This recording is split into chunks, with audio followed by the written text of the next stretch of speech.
Hi, my name is Arlen Peebles with the Illinois Principals Association, and today I'm sitting down with Heather Baker from Pecatonica School District. She is the curriculum director there, and she has come in to talk to us about how to save a life using CPR and the AED defibrillator. Thanks for joining us, Heather. Thanks, Arlen. Thanks for having me. You bet.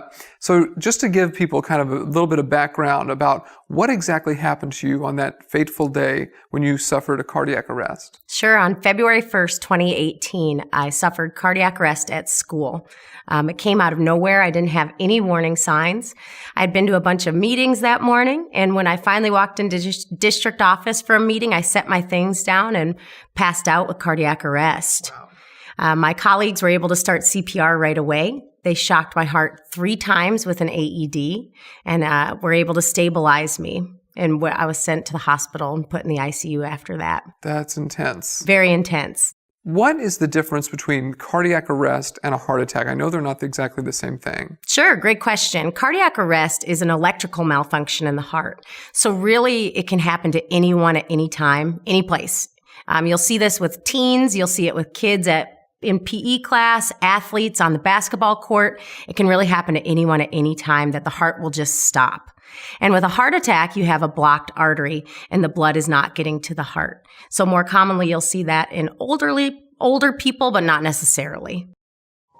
The story of my miraculous survival is not a common one.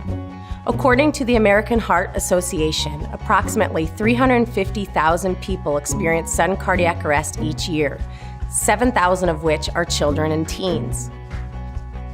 Of the 350,000 people who experience cardiac arrest out of the hospital each year, approximately 10% survive, and many survivors never regain normal functioning. What efforts by your colleagues do you think were crucial for saving your life on that day, February 1st? Sure. So they had CPR AED training 1 month prior from the American Heart Association.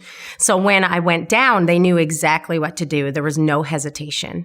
To save my life, they really only had a 4 to 6 minute window, so they could not hesitate. So they jumped right in. They found that I was unresponsive and not breathing, and they started that hands-only CPR. Without that CPR, I would most likely still be in a coma today, or brain dead, or dead. So obviously, CPR AED is very important to you. Why do you think this course will be important to another educator to watch? Sure. Well, in schools, we do have Lauren Layman's Law, which requires that all high school students receive CPR AED training by the time they graduate. So I certainly want to make sure that administrators have the resources that they need to train their students. And whereas students are required to have CPR AED training, school personnel are not. So my hope is that by watching this video, you will gain tips as to how to create a crisis plan and how to get your school personnel trained.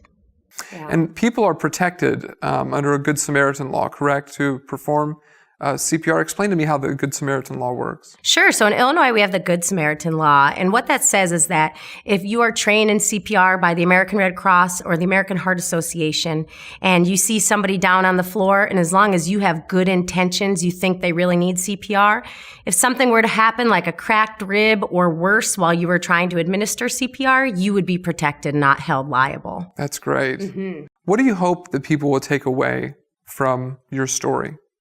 I hope that people will take away that it's imperative to be CPR AED trained, that an emergency can happen anywhere at any time. We all like to believe that heart emergencies only happen to older people or unhealthy people, but truly it can happen to somebody young like myself. And so we need to be prepared to help anybody who walks through our school doors. So it could be a parent at parent-teacher conferences, a student during PE class, and we really need to train everybody to respond. Heather, thank you so much for sharing your story with us and how CPR and AED saved your life.